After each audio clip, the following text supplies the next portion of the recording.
from the moment you start out in the game, if you go east, you'll have a completely different experience than someone that decides to go west. Maybe infinite replayability.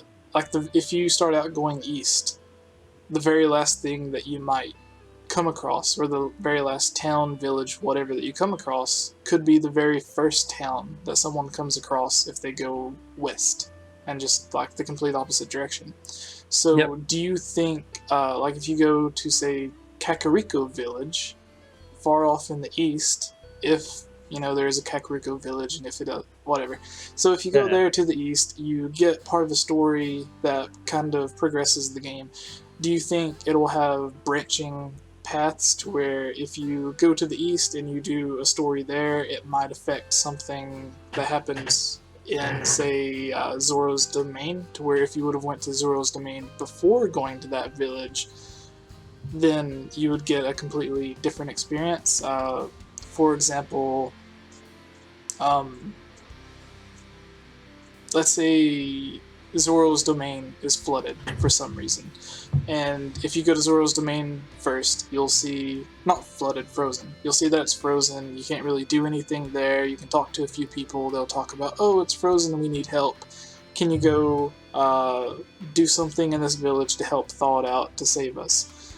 To where if you would have just started out going off in that direction to where you needed to go to solve that problem, then by the time you get to Zoro's Domain, you've already done what you needed to do to save them without even realizing it. Do you think something like that could be possible? So this kind of branches into something we talked about earlier with the environmental changes, like what you do impacting the rest of the world, or having a lasting impact. And I kind of mentioned that I don't think it's going to work that way, and that kind of extends to here. I think a lot of this stuff, especially in a game this big, with how the physics and everything works, I can't imagine that they put in the forethought to you do a quest that accidentally helps something else in the world. I think instead what it's going to be is, because all the story seems to be told through NPCs and through villages and through side quests, I'm assuming too, is that, say I go to a certain part of the world and I learn all the stories, and then I end up going to that frozen Zoro's Domain later, what that means to me is going to be different than what it would mean if that was the first place I went to. Because it's kind of like even with Calamity Ganon. All we know at the beginning is we want to stop Calamity Ganon. That's great. You can go there and do that. But it's going to mean something different to you if you go and experience some of the story. And like if I go to a village off to the east and they tell me that, hey, in Zoro's Domain, like my daughter went there and I went after her and she was frozen in there, like practically frozen to death, and she's sobbing about it. And that's a part of the story I'm not going to get if I go into the direction towards Zoro's Domain. Because I'm just going to see, oh, this is frozen. A couple people say, oh, yeah, there's this item in there. Go get this item. That's great. Now, and through that process, I unfreeze this little girl, and I have no idea what significance that means. Why is this girl here? What's up with that? And then obviously later on, you'll find out, oh, she was there from the parents. And that gives me two different experiences on the exact same thing. Where one, I want to go there to save her daughter. And then on the other, I saved her daughter kind of through sheer accident, not really knowing what's happening. And I find out later when, you go to the village and she's like, Mommy, that's the guy who saved me. And you're like, what? Yeah. Has there been anything at all like that in past Zelda games, like side quests? No. Majora's Mask is probably the closest. And that... It's interesting since technically the entirety of the game is pretty much optional. Yeah. Which that brings me to like Majora's Mask side quest. All of that is optional. Pretty much, if you just did straight dungeon, beat Majora's Mask, the game's not that long. But if you do all the side content, which the game constantly pushes you towards doing, that's where you get a lot of the deeper meanings in the game. And I think that's what this game's going to try to do right away, even if you could skip it. And I'm so excited. I can't think of a Zelda game that's done it exactly this way. And I made this comment after I got done playing the demo that I don't think I've ever seen, even in open world games, an open world game that's doing everything that this game is doing collectively. We've seen climbing before. We've seen ragdoll physics before. We've seen destructible equipment. We've seen even stamina meters, like other games have that. Skyward Sword had it. We've seen all this stuff before, but nothing quite collected in the unique way this game is handling it. And I think story is ultimately where this thing's gonna blow up, because I can't recall an open world Zelda game that's potentially exploring an open world game period that's exploring story the way that this is, where all the story could be all interconnected, but because you learn different parts of it at different times depending on what you as a player choose to do, it's going to completely change your experience of that story. But yet it's not going to be confusing. I use the example of saving the daughter in Zora's domain before you even know she's in there, and going there because she's in there. Like, that's two different mindsets. When you get for the exact same experience, that it's the same objective, but you approached it from two different angles that give you two different story things. And that's what I'm hoping it's end. Obviously, it's hypothetical. We don't know anything off the plateau. But based on how they said you could go anywhere, to me, that's the only way the story can work and the side questing can work, is everything has to be interconnected. Like, it can't just be, you go here and you're like, hey, Link, this is your great-great-great-great-great-grandfather. And then you go over here and it's like, hi, I'm your mom. Like, that doesn't make any sense. It has to all be interconnected, and sometimes you're not going to realize those connections, if you don't continue to explore. Yeah. Another thing that I was thinking. That's what excites me most about story in this game. It's like they're subtracting story where you don't have to do this stuff, but at the same time, I want to. Why was I asleep for 100 years? What's up with did I want to go to sleep? Did someone just knock me the hell out? Yeah, I call it environmental storytelling. So I'm a huge fan of it, where you want to explore the world just to discover what has happened. Yeah. Why is Castle Town ruined? Another example that I was thinking of is, say you go somewhere, like you can go in any direction you want. There's multiple ways of getting into a certain place. So let's say if the Great Plateau is like right here in the middle, and then there's a village up here. You can go straight to the village from the Great Plateau, but if you go up and travel around and you get behind it, maybe there's a village near it and you can't specifically get to the village that would be close to the Great Plateau. Maybe there's a river or something blocking it, and we know you can build bridges with trees and stuff. So let's say that you chop down a tree and you make your way to this village, and then all of a sudden everyone in the village is excited. They're happy that you gave them a way to get out, make it to this next village, and do whatever they need to do.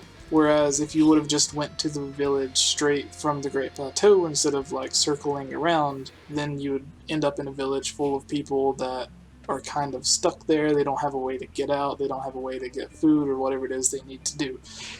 But you circle around that and you save them before you even find out the story. That's another example to the whole Zoro's domain thing. But Hannah, for you, you've been quiet for a while, so do you have anything that you're excited about or any questions that you want to discuss about Breath of the Wild? Anything? Discord. Oh, by the way, Justin Camara said that Discord is much better.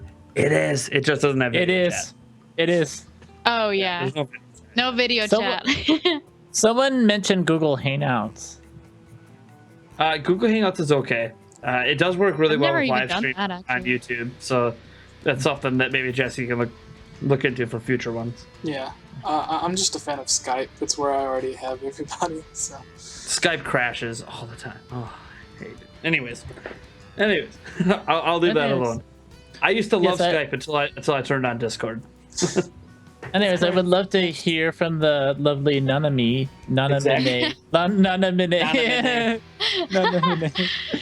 Well, what you were talking about earlier, like whenever you were kind of a little bit curious or like maybe worried about being like, since you're given all this freedom to explore like this open world where there is no very much linear path that you can explore through like other Zelda games. So that does kind of come into play where you kind of do things out of order that kind of might seem out of place, and like, why did this guy say this thing to me whenever this thing happened a different way, and like, why is this happening? And oh yeah, that's why it's happened, but this thing has already happened. I've already told someone about it. It's so like mismatched and out of order. But what I kind of think that might be a thing to really avoid all of that confusion is like NPCs, like all like I don't know how other people play games, but specifically when I play Zelda games, I want to talk to everybody. I want to know what everybody says. Yeah. I want to know what they have for breakfast this morning. I And want to know everything. That's literally from the every only way you could play Majora's Mask. Yeah, and like, and in Breath of the Wild, of course, there's not that many. Like, there's nobody really to say much about. They but- said in the E3 demo that they took out a lot of the NPCs and villages Yeah. and stuff, so it didn't ruin anything. So who knows? Yeah, You're and on- yeah, you're on your own. That quote's been a little weird about that because it's almost been extrapolated now where they're not sure if they were talking about the Great Plateau, if they were talking about the additional areas that they went to in the treehouse footage. Yeah. So it'll be interesting to see in the final version if there is any more NPCs and stuff up in that area, or if it's just nope. Yeah, You just get that paraglider and move on with your day. Because it's like a lot of people think that the NPC, like you just think another human-like figure, but we see the Koroks all around. They're part of the game. They're NPCs. Yeah. That revealed They a give lot you of the seeds, story. and they explain absolutely nothing about what those seeds are. Yeah. Yeah. Here's a Korok seed. Here's some Okay. seeds. And I think the Koroks in this game are going to act similar to were they Mai-Mais in A Link Between Worlds? The collectible Mai-Mais, Yeah. where you get weapon upgrades and stuff. Yeah, I think they may act Yeah. something similar to that, where the gold Skulltulas in Ocarina of Time, like, instead of the golden spiders or the Mai-Mais throughout the overworld, you're going to be coming across these Koroks. And then as you collect 10 of them, as you find 20, 50, 100, however many there are, you start unlocking different things, whether it's arrow upgrades or different potions that you can take or different recipes, who knows. I think one NPC that we are neglecting to mention is the old man. Mhm. Yeah, he seems to have a significant role in the series. Yeah, I have a theory video on this, and it's probably more of a cool thought than like anything else, but it's basically like, what if most Zelda games have something to do with time travel. Even in Skyward Sword, you get to the very end, there's a little bit of time travel there, and then there's obviously the puzzles and stuff throughout with the time shift stones.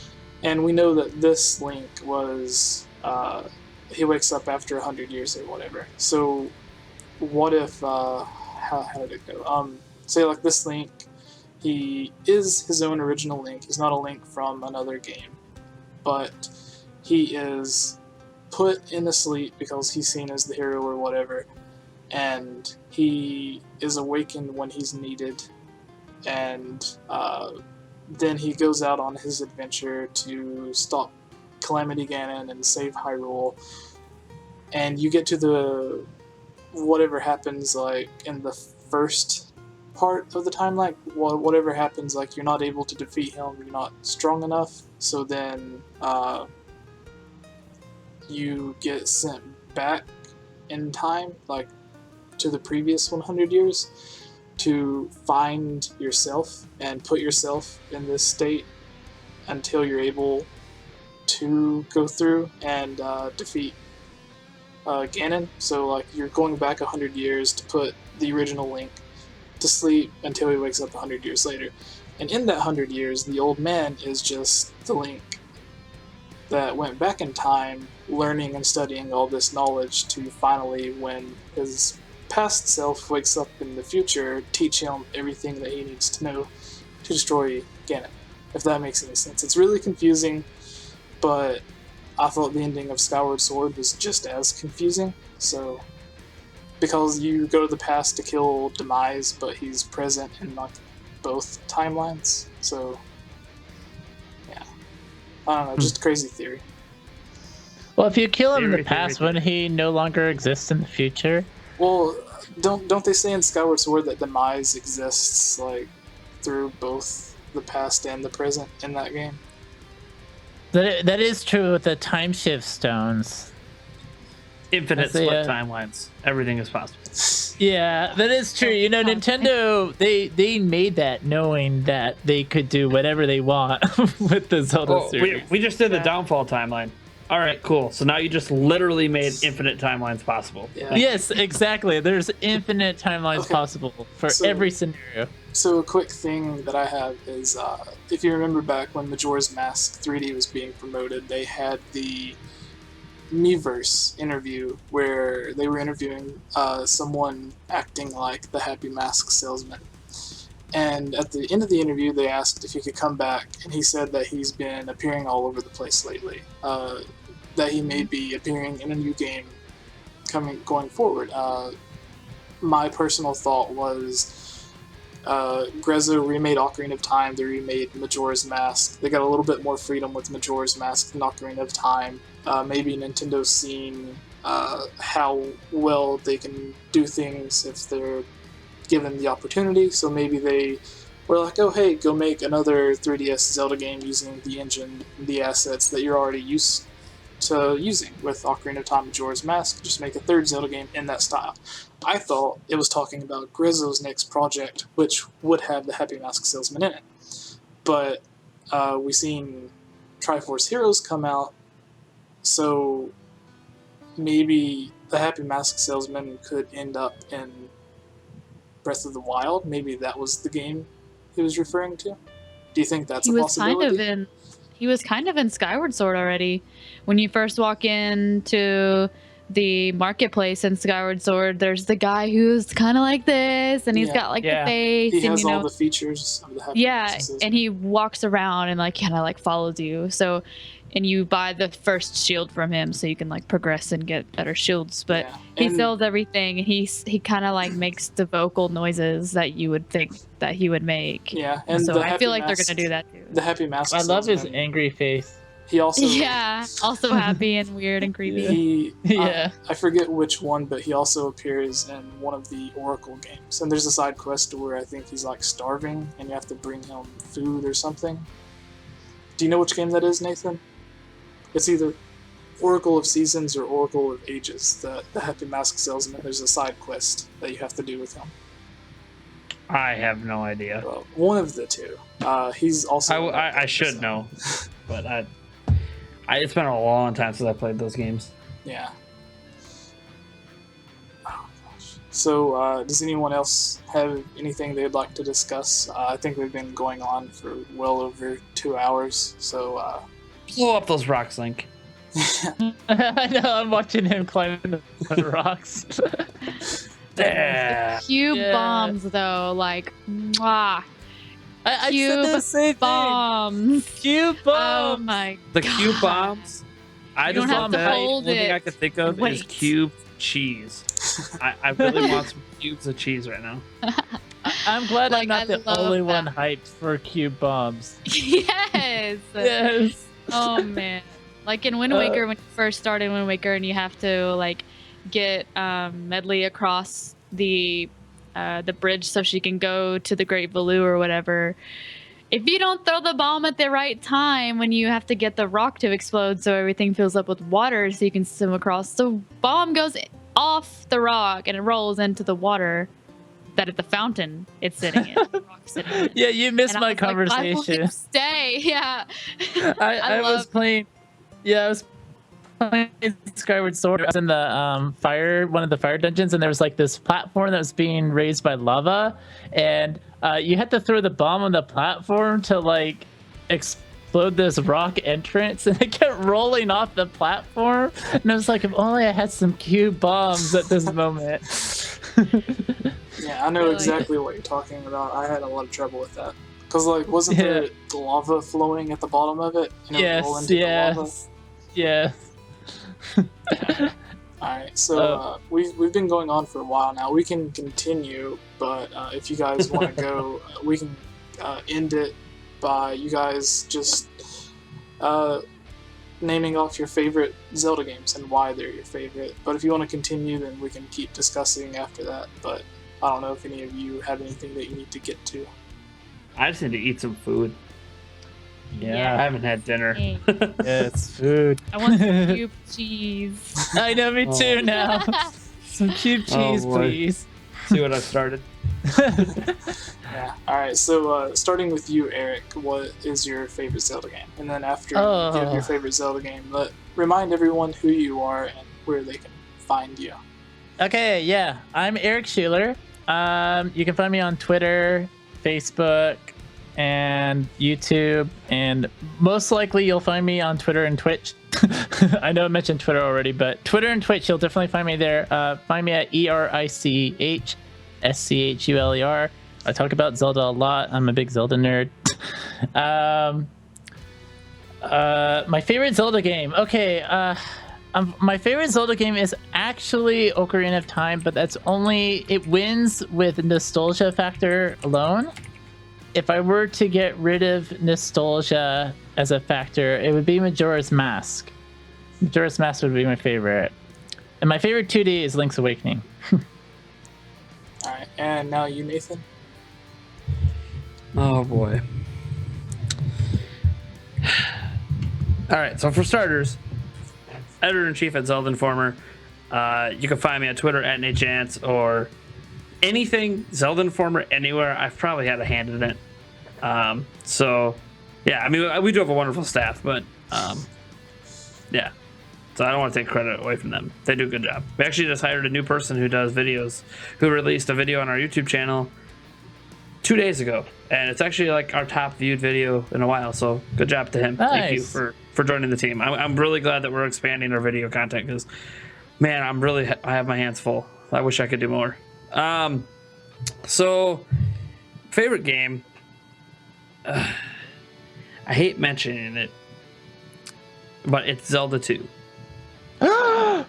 I'm probably one of 5 people in the world that sincerely say I played the entire series and that's my favorite game. Breath of the Wild might top it. We'll see. I'm so shocked. That's my least favorite Zelda game. It's many people's least favorite. The reasons that I love it are a lot of the same reasons that everyone hates it, and that's totally fine. The difficulty. The difficulty is like tops on my list. I love difficult. Yeah, playing that game normally is like doing a 3-heart challenge in the original Zelda. Another thing I really like about the difficulty in it, a lot of people just think the difficulty is cheap and bad. It's not. It's a highly skill-based game. You have to get good. It's not just mashing a button to win, and that is what most Zelda games are. You don't have to be good to beat the games. This game, you have to be good to beat it. You're not just gonna out-level it and win. It just doesn't work. You have to actually get good at all the different ways you can use your sword, and there is multiple ways. You need to learn the ins and outs of your magic. And this is, I think, to date, still the only Zelda game where Link literally casts spells. It's not like an item he uses that does something.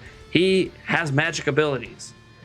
He's a wizard. It's really cool. So He's literally a wizard. like he is. It's awesome. So there's all of that. I love that the dungeons are just. I don't know how they made the dungeons entertaining when it kind of feels like a mixture of Mario, Zelda, and Metroidvania games. Like it's so weird how they did it. There are obviously some things I don't like about it. I don't think any of the Zelda games are perfect, but it's so entertaining to me. It's the first game that introduced towns into the concept. Now, obviously, it's the second Zelda game ever, so it probably introduced a lot. It introduced magic as an example, but it honestly, when I think about it, like I just talk about how Breath of the Wild is like the biggest game out there. I think the Overworld of Zelda 2 might actually be almost as big in terms of actual area in the game, not in terms of how long it takes to explore it. It's like Final Fantasy style, old school Final Fantasy style overworld exploration. So like you're traveling super huge distances really really fast. But it's a very hard game to like.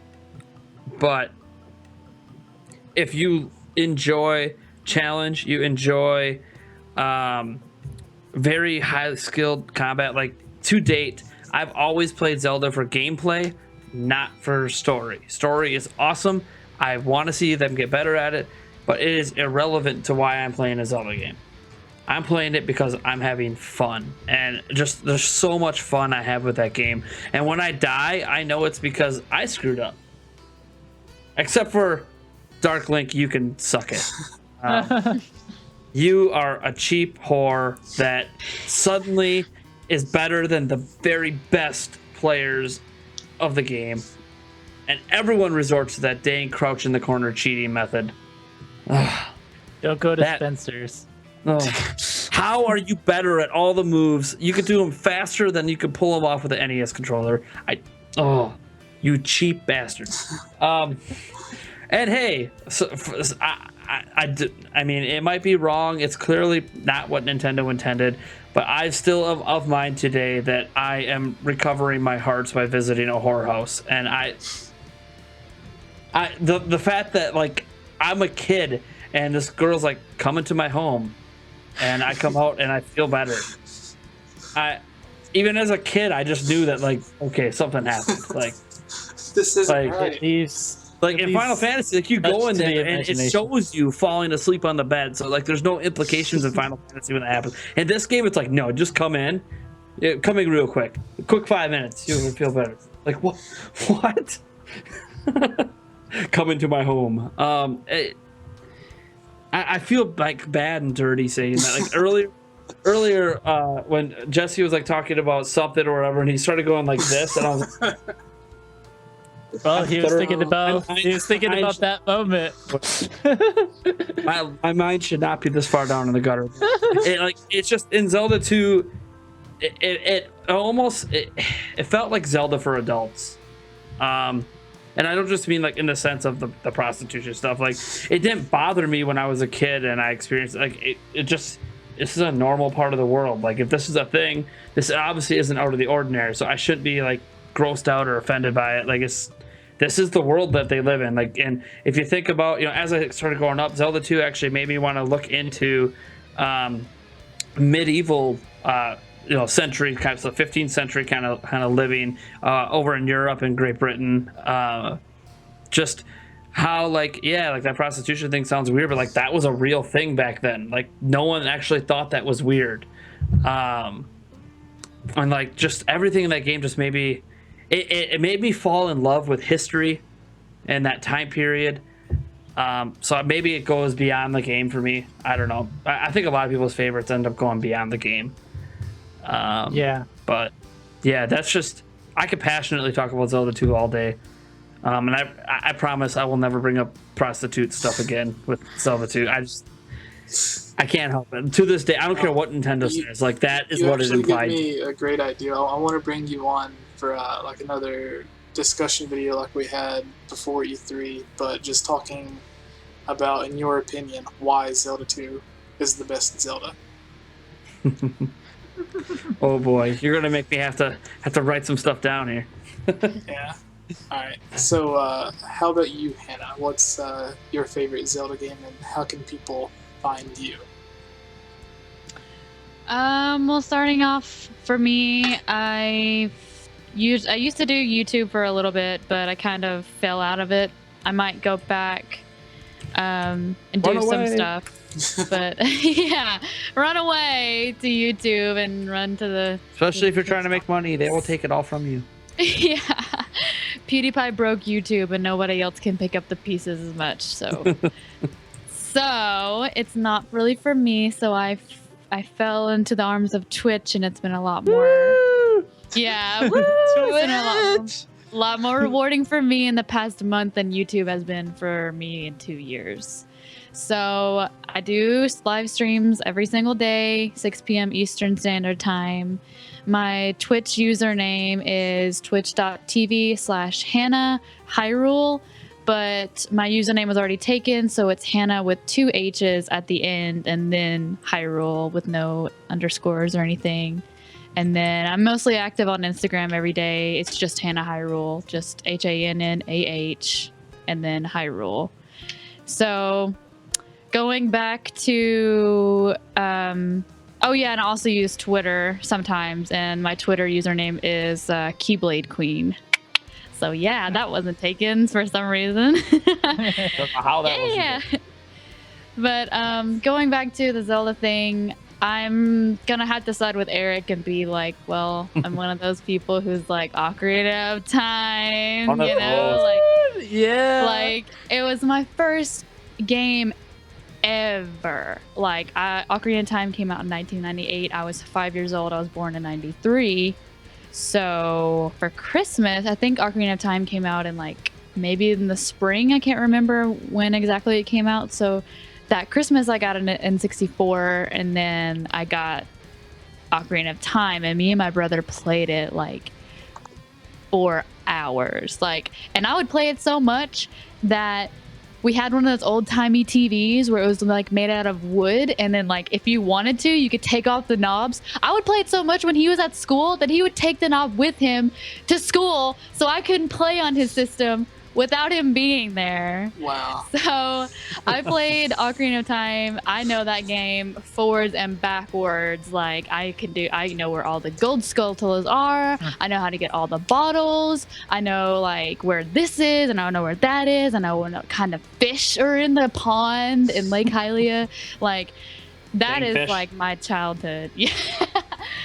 But whenever It's such a well-composed game too. yeah, like whenever you strip everything away from the nostalgia, it's like a game that was more in depth than I have ever experienced before, because you know everybody's playing a Mario and you know like things that are like really fun and like gameplay wise, but like it's kind of the opposite of what Nathaniel was saying. Like Nathaniel wants to have fun, and like of course that's very important, but like the story to me was like the thing that made me want the most, because it's like, who is Sheik? Like, why is Sheik here? Like, you know, who are the Sheikas? And why do I have to save Hyrule? And who's Ganon? You know, like, I didn't know any of this stuff. I didn't start with anything else except Ocarina of Time.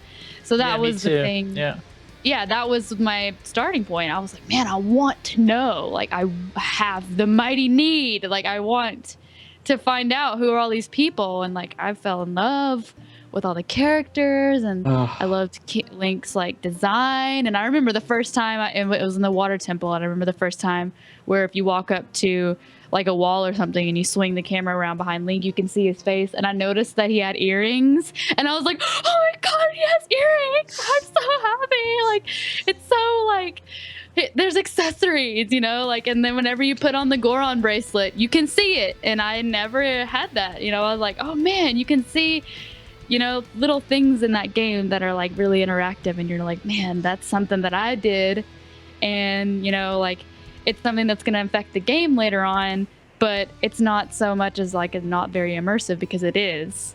But moving that all aside, if I kind of want to pick something else with not Ocarina of Time, you know, like going away for something like that, it's gonna have to be Skyward Sword, because Skyward Sword was a lot of aspects. There were a lot of things wrong with it, of course, but like it was the first step in the direction that Nintendo had not taken before. Skyward Sword is the very first, like it's the very first is like anything in the timeline. It's first, you know, like you can, you know, like where the wings come from and the Hylian crests, and those make sense now because they're the Loftwing wings, and like everything, all the pieces that you have from Majora's Mask and like Ocarina of Time and Wind Waker, it kind of like comes together in Skyward Sword, because like I can never pronounce his name right, and I'm really sorry, but Zelda's dad in Skyward Sword represents the owl. And his name is the exact same. I think it's like Kyogobora or something like that. I can never pronounce it right. Gabora. Yeah. And I was like, oh my god, it's him, you know, like they brought back aspects from Ocarina of Time, which was so important to me, and like I love it, and like things like that. I was like, man, that happened, you know, like that's a thing that's gonna happen. Like in Ocarina of Time and like things like that. And like you start off as a knight, you know, like you are the knight of Hyrule. Like you're not just Link and the spotlight's on you and you're so important because you're Link and like you're the hero of Hyrule and things like that. You're with other knights and they have to do the exact same bullshit that you have to go through. You have to be a freshman and then you have to go through the training and things like that. It was kind of more like a realistic view of Zelda, whereas like Except in they don't other sleep Zelda in. games, Yeah, but see, Yeah. if Groose was you're in, real. if Groose was in Ocarina of Time as a kid, I don't think he would have needed the Goron bracelet to pick up the bombs. Wait, what Yeah. about that? What about that one Kokiri guy, Milo or whatever? He'd be like, "You need Yeah. a sword and a shield." He makes an appearance in Skyward Sword. I don't remember who he was. I think he was in the yellow tunic, but he was a senior and he was kind of like, you know, pushing you around a little bit, not so much as Groose. Pipit? I think so. Like, I don't remember his name. I think it started with an M as well. But he was Oh. like, yeah, well, you have to do this and things like that. And I'm like, you are really similar to somebody I know. And a lot of bosses were the same Yeah. in Skyward Sword. Awesome story, since we're on the subject of Skyward Sword. Someone that somehow I ended up becoming friends, acquaintances with, whatever. I interviewed him on my channel and we've kept in touch since, but he worked at Nintendo when they were developing Skyward Sword, and he actually came up with the name of Groose for Skyward Sword. Mm-hmm. What? Yeah, it was... Oh. He's gonna kill me. Someone's going off in the chat. He's gonna kill me. It's Mike. Aaron, blah blah blah. Okay, he's blocked. Alright. But yeah, it's Mike. He used to work at Nintendo. He wrote for IGN for a while. He worked for Saturday Night Live writing, and then... Oh, I know now- who you're talking Yeah. about. Yeah, now he writes for The Tonight Show. It is Mike. Oh, yeah. Yeah, I had an interview with him a couple of months ago, and it was really interesting whenever he started talking about what it was like in the writing room while they were coming up with all the different names for the characters in English, because they wanted Groose to be named after a bird, but he needed to have like a tough guy name, and they were all throwing around names and coming up with ideas. And he said like that's the one thing that he did at Nintendo that he feels good about, because everything else is just like a normal day-to-day job, but at least he can leave and be like, I named Groose. VLC media That is- player ended. Oh, yeah.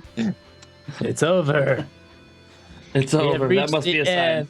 Yeah. The moon will fall down now. Yeah, alright. So, thanks everybody for watching. I think we had up to 80 or 90 people at one time, so thank you all for coming in on the live stream. I don't normally do this, but since it went so well tonight and I have a free day tomorrow, I might do another one tomorrow. But it's not about me, it's about Eric and Nate and Hannah, so thank you guys, and please go check them out. Go to Zelda Informer, read all the articles. Watch Eric play Skyward Sword. Hannah's playing through Wind Waker right now. Go check them out, and thanks for watching.